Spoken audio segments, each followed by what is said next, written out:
the President of the United States.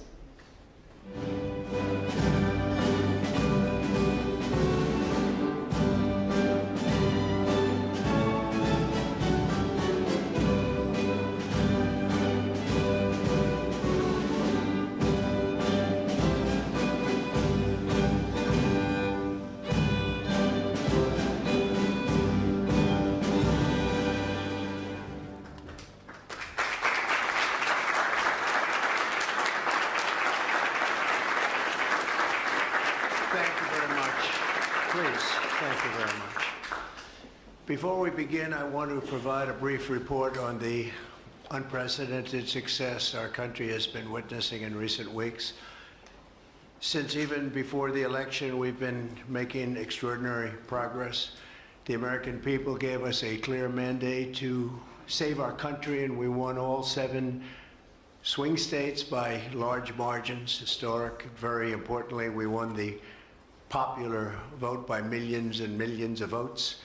Also, all 50 states, as you know, shifted toward the Republican Party, and that's never happened before. All 50, every single one of them. In our first week in office, we set records, taking over 350 executive actions. That's not been done before. And it has reportedly been the single most effective opening week of any presidency in history. And we want to keep it that way. We want to keep it going.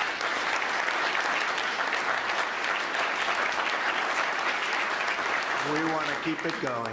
We've broken from decades of failed Washington policies and restored common sense and sanity to our government.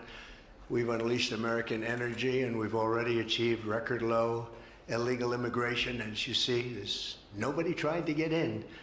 And that's what we've been waiting for a long time, and gotten woke ideologies out of our government and out of our military. The water has now begun flowing in California as we continue to increase the flow in coming days. Nobody's seen anything like that, and I've also taken strong action to regain control of the Washington bureaucracy. Just for clarification purposes, because it was incorrectly reported yesterday, we have informed the federal workforce, which they've looked to do for many years, that if they're working for the federal government, they must show up to the office on time and on schedule. We don't want them.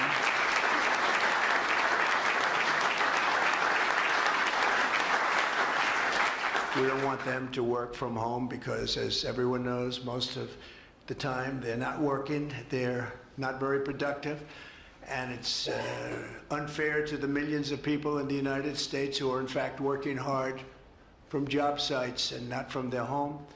As federal employees, they must meet a high standard. They're representing our government, they're representing our country.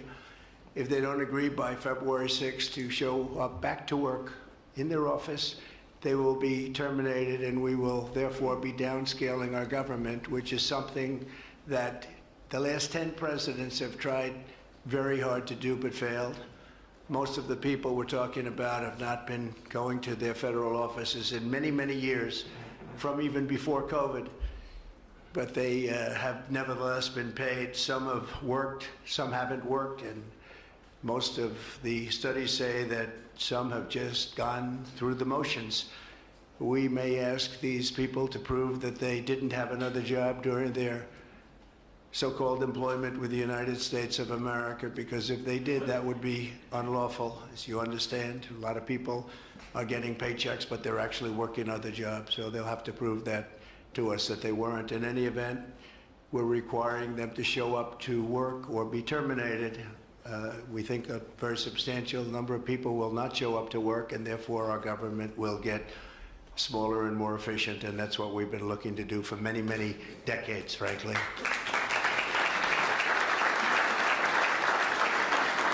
Thank you. In addition, there was a short-term pause or funding freeze on certain discretionary spending payments, such as government grants, only for us to quickly look at the scams, dishonesty, waste, and abuse that's taken place in our government for too long. As was explicitly stated, this in no way affected Social Security, Medicare, Medicaid, or other entitlements that Americans depend on. I've made abundantly clear from the very first day that I ran from office, that was a long time ago now, that's 2015. If you think about it, I announced in 2015 and we won in 2016. We did very well in 2020, but we did really well just recently. And I'm restating right now to correct any confusion that the media has purposely and somehow, for whatever reason, created Social Security, Medicare, Medicaid have not been affected by any action we're taking in any way, shape, or form. We are merely looking at parts of the big bureaucracy where there has been tremendous waste and fraud and abuse. In that process, we identified and stopped $50 million being sent to Gaza to buy condoms for Hamas. 50 million. And you know what's happened to them? They've used them as a method of making bombs. How about that? We stopped an attempt to make an illicit payment for illegal alien resettlement.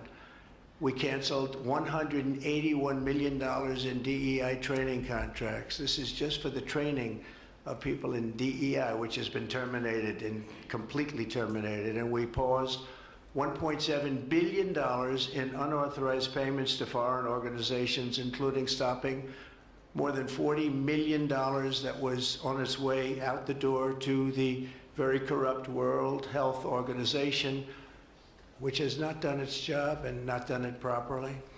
We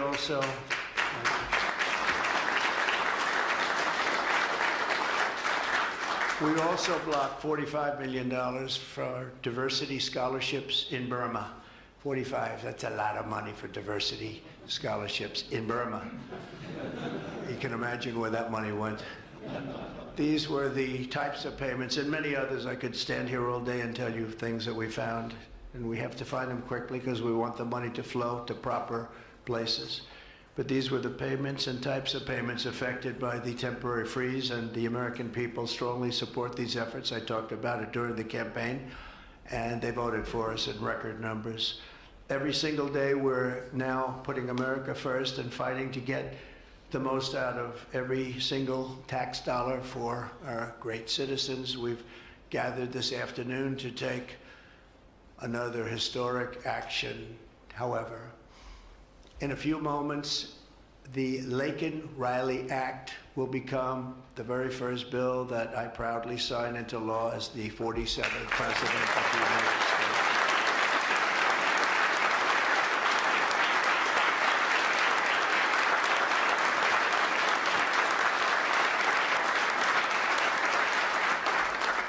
Laken was a brilliant and beautiful 22-year-old nursing student from Georgia, the best in her class. She was always the best. They would say, Laken, how do you do this? And what do you do? They were always asking her questions. She was respected by everybody, even her teachers. They respected her so much. From the time she was in first grade, Laken knew she wanted to spend her time caring for others. That's what she did.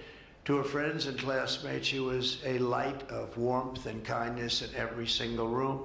To her parents and family, she was everything in the world. They've had a miserable period of time. Just after 9 a.m. last February 22nd, Laken went out for a jog on the campus of the University of Georgia, but she was just never returned. She never came back, did she, huh? Parents are here, sister, all of her relatives. While on her run, Laken was attacked, viciously assaulted, beaten, brutalized, and murdered by an illegal alien gang member who was set loose into our country by the last administration. We are deeply honored to be joined today by Laken's parents, Allison and John, and her sister, Lauren. Thank you very much. Thank you.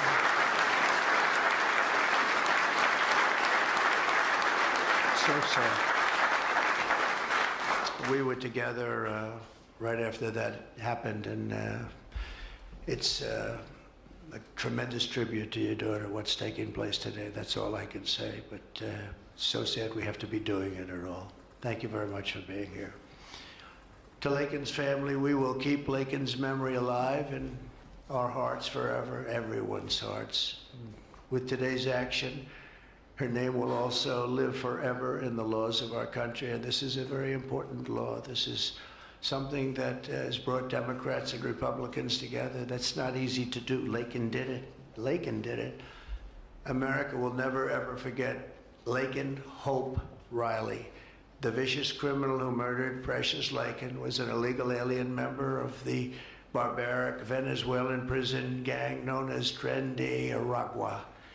He trespassed across our southern border in 2022 and was apprehended by Border Patrol, but under the cruel policies of the last administration, instead of being deported as he should have been, he was released into the United States, as were millions of other people, many of them very dangerous people. And you see what we're doing, we're getting them the hell out of here.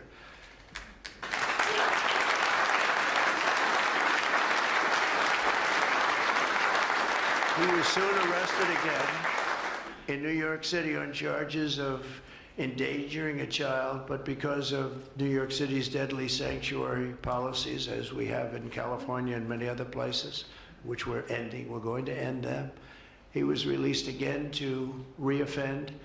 The Biden administration then provided this illegal alien criminal with a free, taxpayer-funded flight from New York to Georgia, where he was arrested yet again, constantly, this time for stealing from a Walmart along with his gang member brother, who was a bad one. Only after being released a third time by the U.S. law enforcement did this cold-blooded criminal go out in that fateful morning hunting for women on whom to prey. That's what he did. He hunted. It was like a hunter. We're going to show him who the hunter is. This horrific atrocity should never have been allowed to happen. And as president, I'm fighting every single day to ensure that such a tragedy never happens again. We don't want this to happen.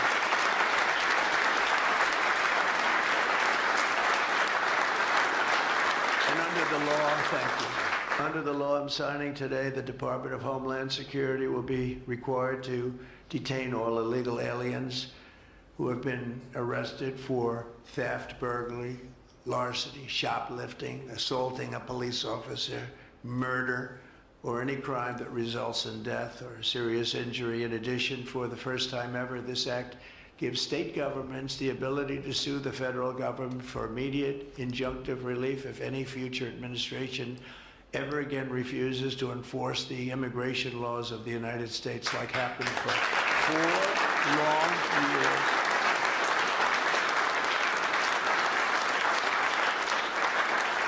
And that was happening for 4 long years, frightful years. Amazing. You'd say, how can people do this? How can they allow this to happen? How can they allow criminals to pour into our country and then try and defend it? And they're still trying to defend it, but they can't. That's why I'm here instead of somebody else, actually. It's the biggest reason. I believe it's the single biggest reason. Inflation was horrible. Many things were horrible during that administration.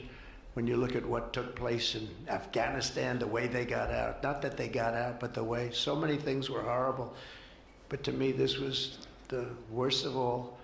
It's a landmark law that we're doing today. It's going to save countless innocent American lives.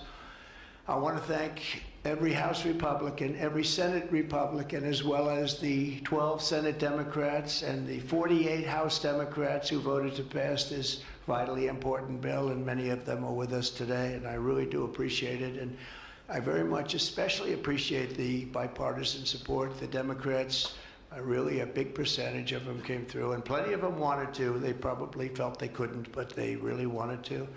That they don't understand that would have made them a lot more popular, would have made them a lot better with their people. The ones that didn't are going to be, they're going to be sorry, because the people are not going to forget that they wouldn't sign. This is a perfect, incredible tribute to an unbelievable young lady. We're joined today by many great supporters of our new strong border policies, and they are indeed strong, including Vice President Vance, thank you, JD, the Secretary Scott Bessent, who just got approved, by the way. Where's Scott? He just got approved. Scott, I'm very impressed. Got a lot of Democrat votes, too. We got a lot of Democrat votes. It's great. I don't know, is that a good thing or a bad thing? I'll have to think about that. Secretary of Homeland Security, who's going to be fantastic. I know her so well, and I know it's probably not complimentary because she is a woman, but she is tough. Where is she? Where is Christy? Christy, great. Stand up, please. You have such an important job to do.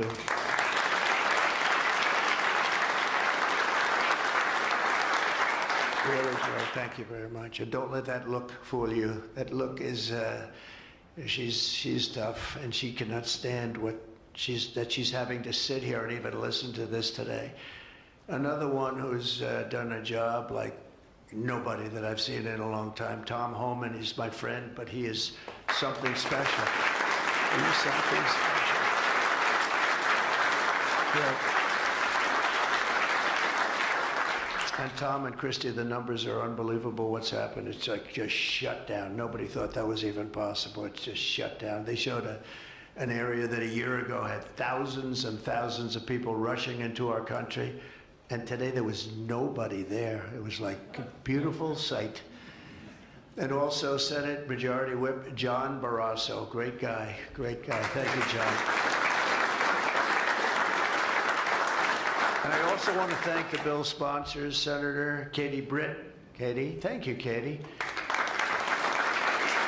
And Congressman Mike Collins. And Mike, you were fantastic from Georgia. He took this, he loves this state, and he took this very personally. So it's, thank you very much, Mike. As well as Senate Judiciary Committee Chairman Chuck Grassley. Chuck is here someplace. Chuck, thank you very much.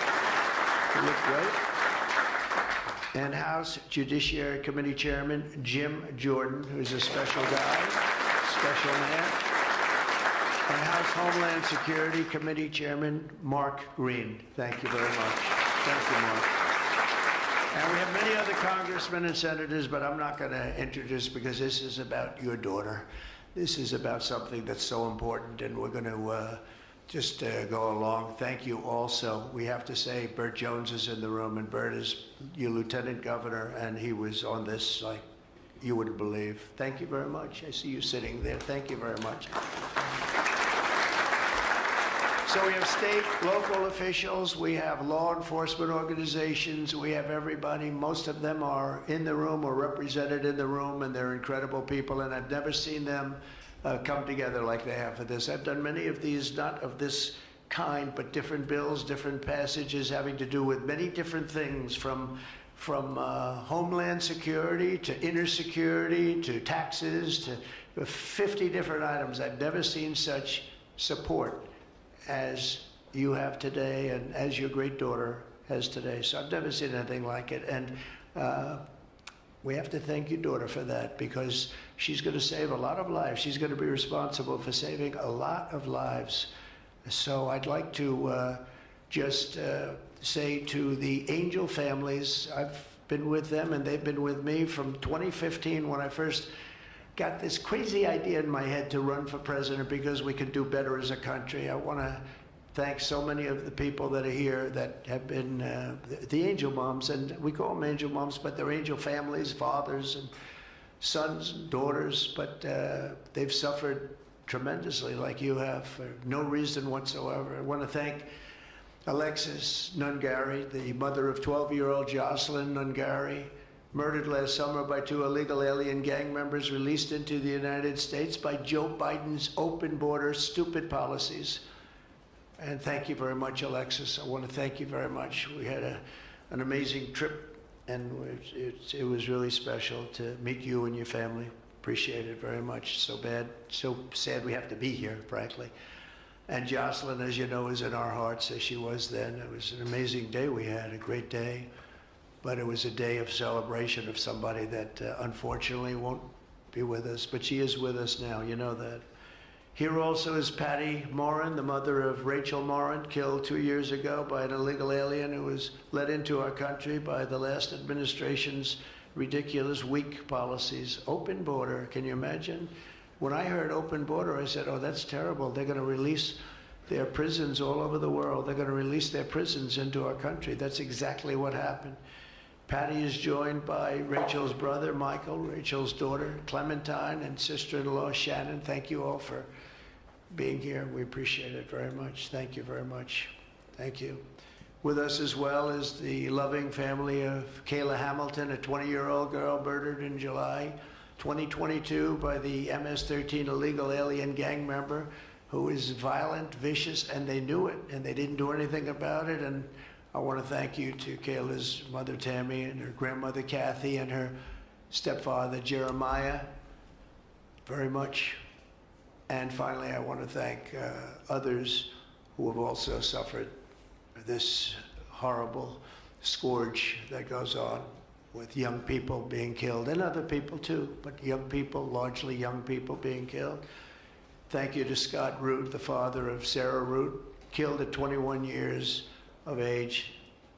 Think of that, 21 by an illegal alien, shouldn't have been in our country, would have never been in our country if we were here. What a sad thing. To each of these angel families, we love you and we stand in awe of your courage and your strength. It's the toughest thing anybody has to go through.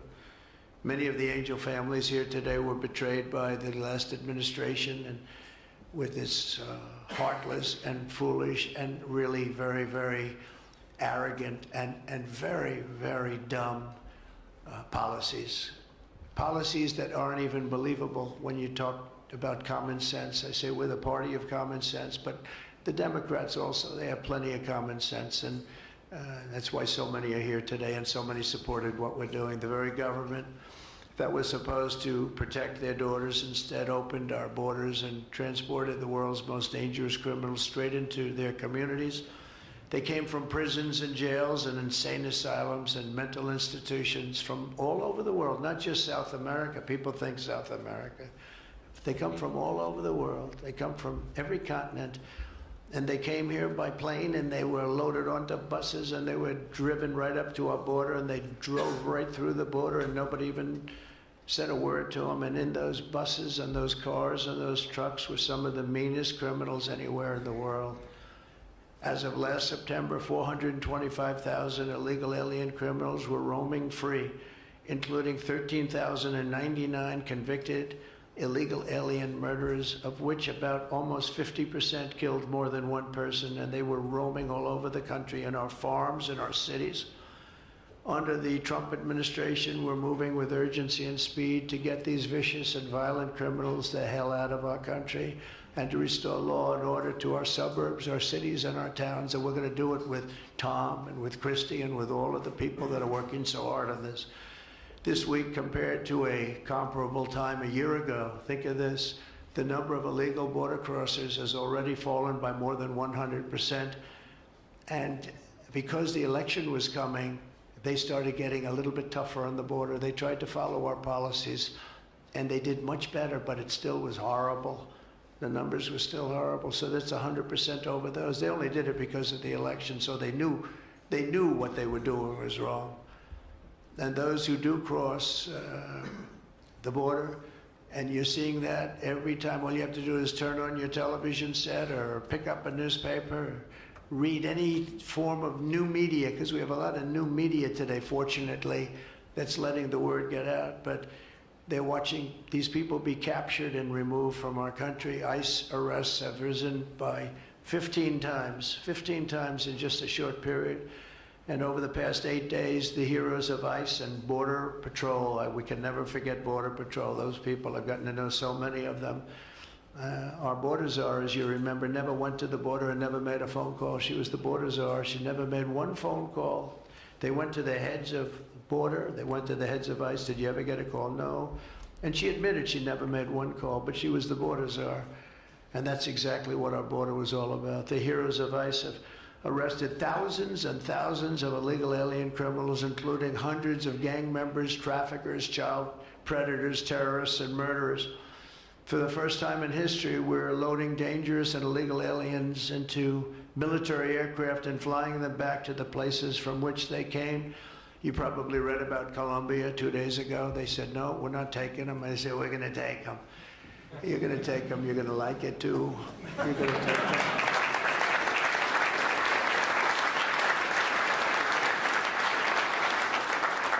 they talked about, we're not going to take people that are in shackles. I said, well, but the people that are in shackles are murderers, they're drug lords, they're rapists, they're very tough people. They make our criminals look like very nice people. That's about the only thing that comes out of this. And I say, could you imagine you're a pilot on the plane and you have your co-pilot, and you're sitting there and you have 150 people, no shackles, and they like to murder people? This would not be a good flight.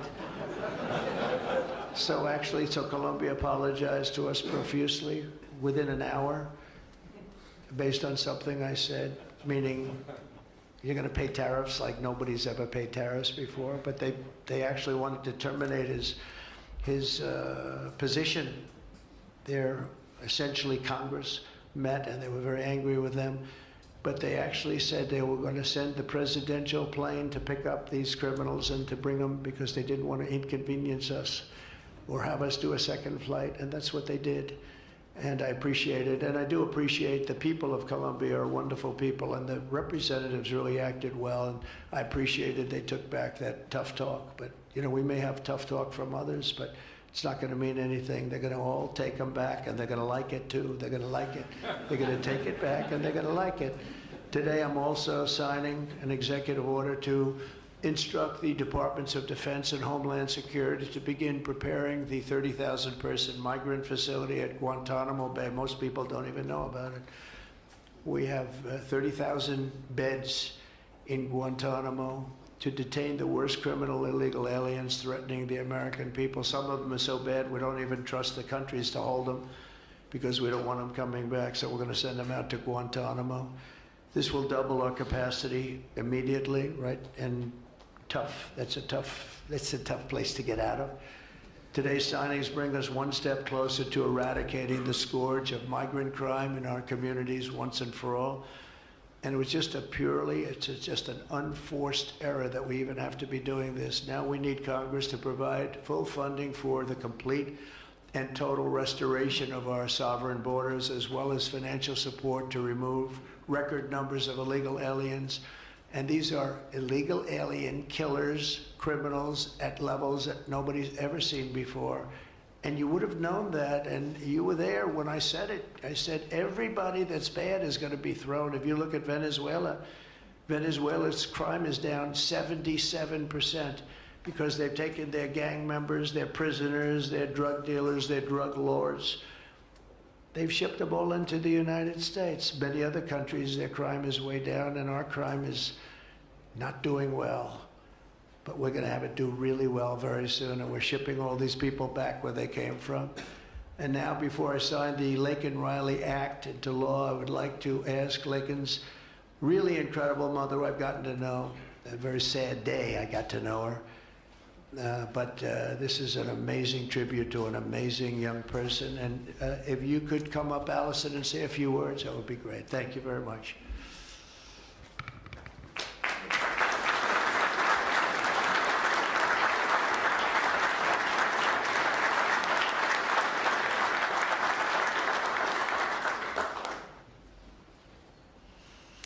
Thank you, Trump.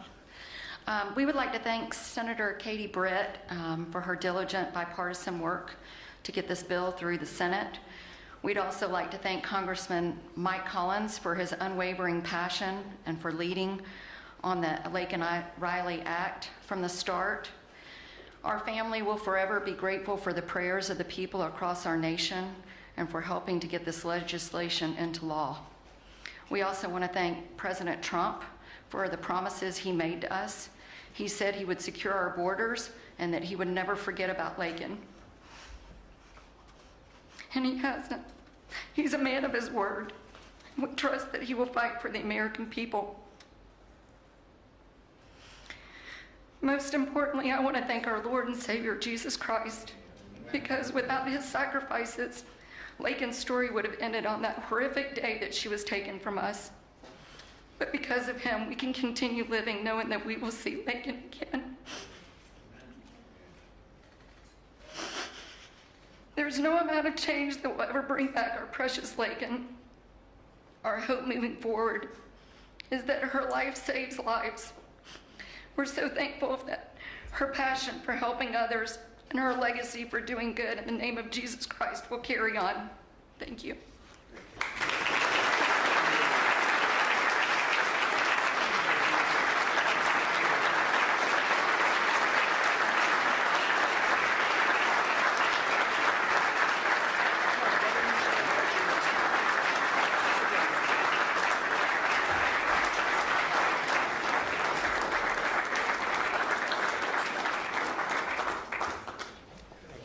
Sign this in honor of Laken Riley. Come on up here, some of the people that we love that have been so instrumental. Okay?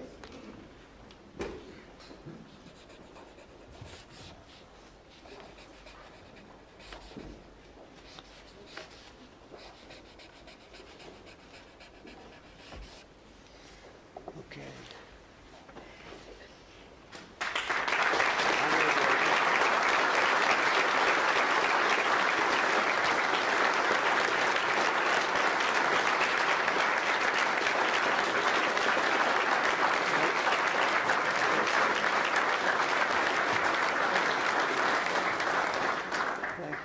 Mr. President, government funding, can you take a quick question on government funding, the pause? I don't think this is appropriate time, really.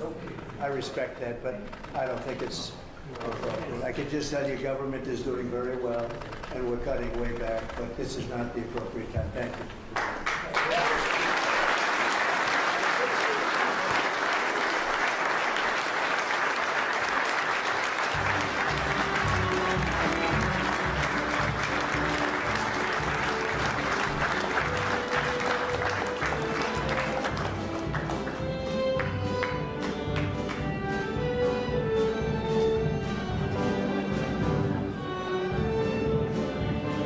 Thank you very much.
Thank you for watching Noble Black News, where we strive to bring you the real stories and perspectives that truly matter. If you found this video insightful, don't forget to give it a thumbs up, share it with your community, and leave your thoughts in the comments below. We'd love to hear from you. Make sure to subscribe and hit the notification bell so you never miss out on our latest content. Together, let's continue to uncover the untold stories and celebrate the achievements of the global Black community. Stay tuned for more powerful stories. Until next time.